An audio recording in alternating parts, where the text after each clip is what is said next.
Breaking news, breaking news. Longtime athletic director at the University of Iowa, Gary Barta, is expected to announce his retirement.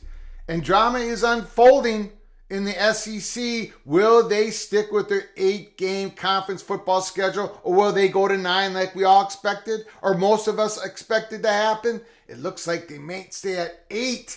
They might stay at 8 conference games. Holy smokes. Welcome to episode 220 of College Football's Peek Around the Corner with your host, Greg Pflugar. We cover everything in college football because we love everything in college football. And if you do as well, please subscribe to our ever-growing channel. Smash that like button if you like our content. Share the video with your family and friends. Let's quickly get to the announcement or the expected announcement. Breaking news, Pete Thamel, ESPN sources. Iowa Athletic Director Gary Barta is expected to announce his retirement. Long-time successful Iowa Athletic Director. Now, here in the last few years, there's been some difficult moments for Gary Barta and the Iowa football program.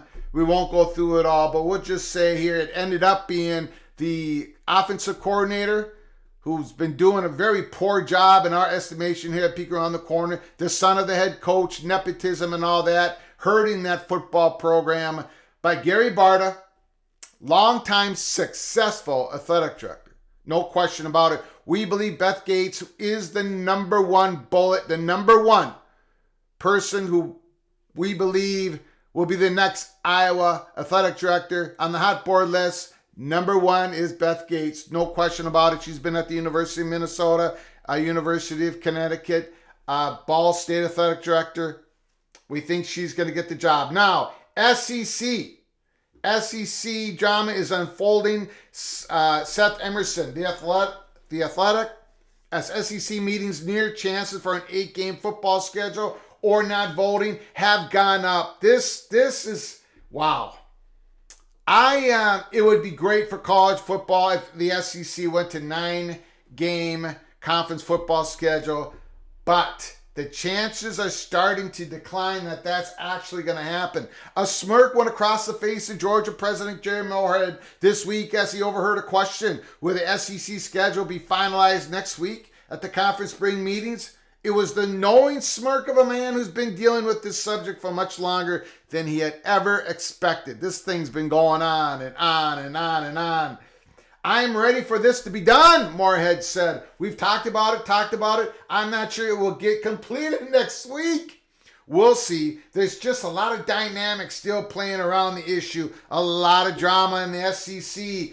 A lot of drama in the ACC. A lot of drama in the Big Ten. A lot of drama in the Big 12 and the Pac-12. It's also happening in the SEC. Back to the article. Or perhaps just one dynamic, as Moorhead bluntly acknowledged. Whether the SEC gets more money from ESPN, there's 2 PATC money shots in this article. This is the first one. Whether the SEC gets more money from ESPN.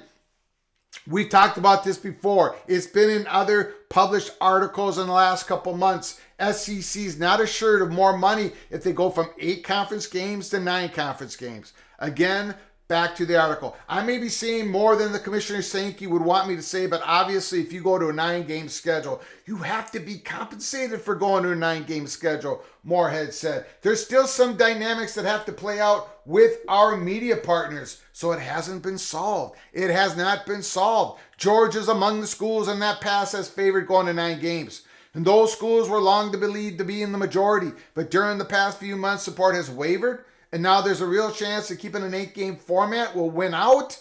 That could make the next week's meetings dramatic with a vote that could go either way. Or the vote could be punted yet again.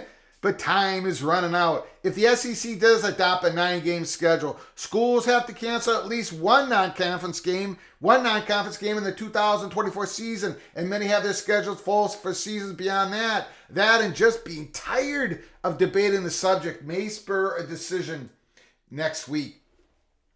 Oklahoma and Texas officials will be in Destin next week and will have a voice in the decision. They do have a voice, but they will not have an official vote until July 1, 2024. So the decision could come down to a simple vote. The best way to look at it, there are more schools hard in favor of going to 9 games than there are those hard in favor staying at 8. But there are enough schools close enough to the fence that staying at 8 games could win out, especially if ESPN doesn't increase its financial commitment to the league.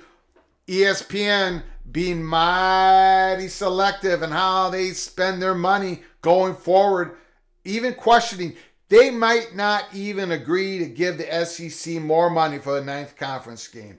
Think about that. Right now, the SEC is operating under the pre-expansion agreement that was set to bring the conference about $811 million annually. And per the standard pro rata clause in the most contracts, that would go up to around $926 million by adding 2 schools. The SEC had hoped that because those 2 schools are Texas and Oklahoma, that a 9-game schedule would mean more marquee games and ESPN would offer more money. The 9-game format would include 3 annual opponents for each school and then rotate everyone else. The 8-game format would include only 1 annual opponent while rotating everyone else. The result being that some of the secondary rivalries, Auburn, Georgia, Alabama, Tennessee, Texas A&M, for example, would not be played annually. Holy smokes. The SEC probably has made the case to ESPN that having those games every year rather than twice every 4 years is worth more money, as is having a total of 8 more conference games every year. I agree with the SEC, no question about it. Their total media value goes up if they go to 9 conference games and having 3 permanent rotations, especially with these 16 schools. Absolutely. ESPN has made no financial commitment yet. Side note, this would seem to confirm that ESPN was not behind Oklahoma and Texas joining the conference. Money shot number 2. PATC, money shot number 2 in this article. ESPN was not behind Oklahoma and Texas joining the conference. We at PC do not agree with that statement, but it's in the article.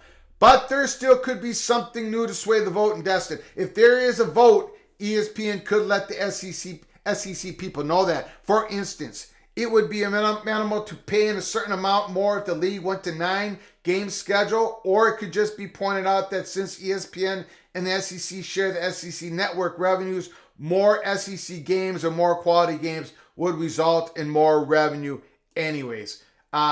In other words, either way, the SEC is going to get paid more. However, I think it would be beneficial for the SEC to have more money paid, not just through the SEC network, but to actually go to 9 conference games, more valued games. I think that's going to benefit the SEC schools more. Back to the article. Failing that help from ESPN, not getting that help from ESPN, however, more than a few SEC schools are unwilling to give up the attendance money they get from an extra home games.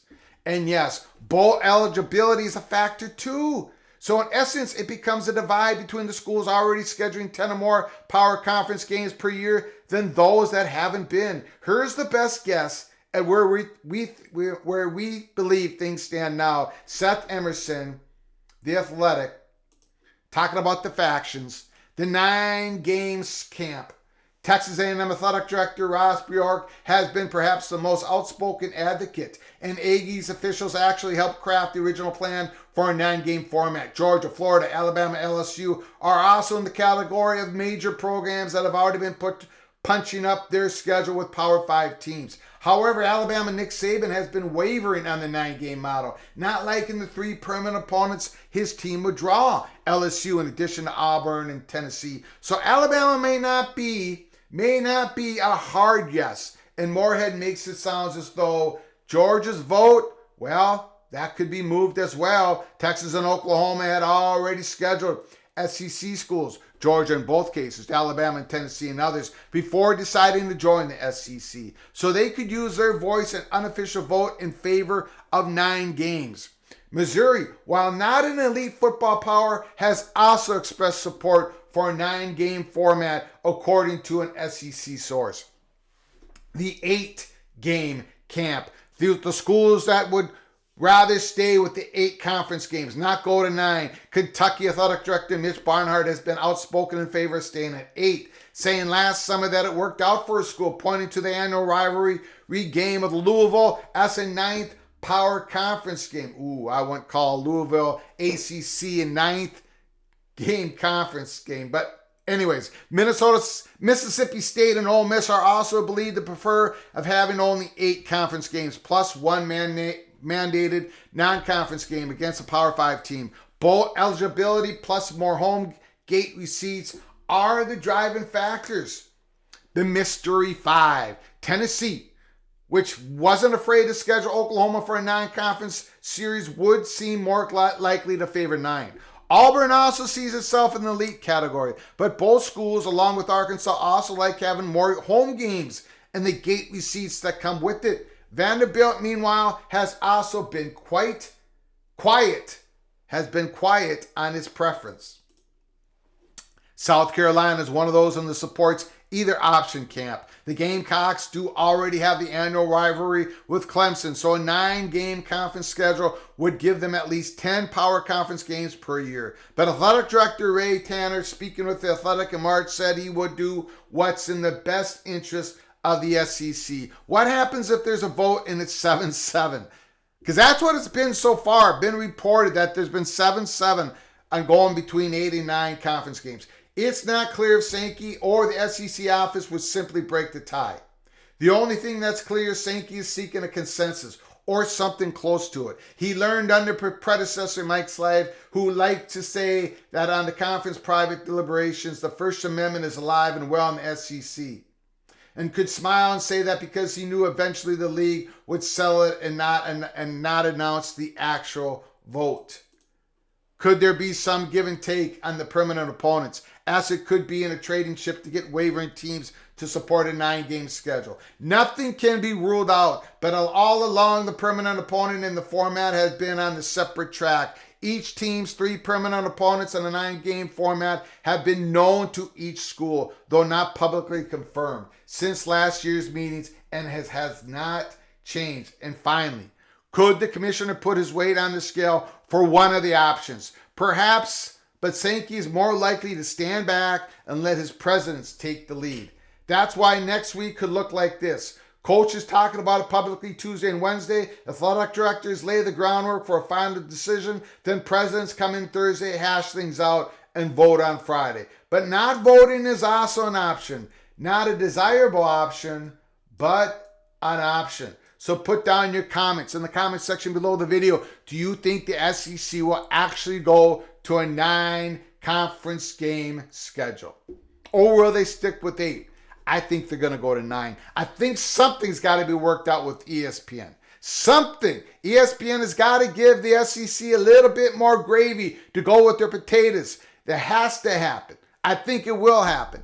Sticking with 8 games, that's not good for the fans, the SEC fans. We want to see more those SEC schools play each other more often during the years ahead. Please make it happen, Sankey. Come on, presidents of the SEC. We don't want to see no more 8 conference games. We don't want to see any more SEC opponent versus Citadel, for just one example, in the second to the last week of the schedule. So get it together, SEC.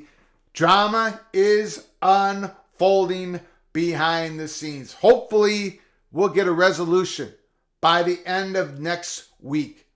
We shall see. Until next time, from all of us at PATC to all of you, please, you all take great care of each other. Thank you so very much.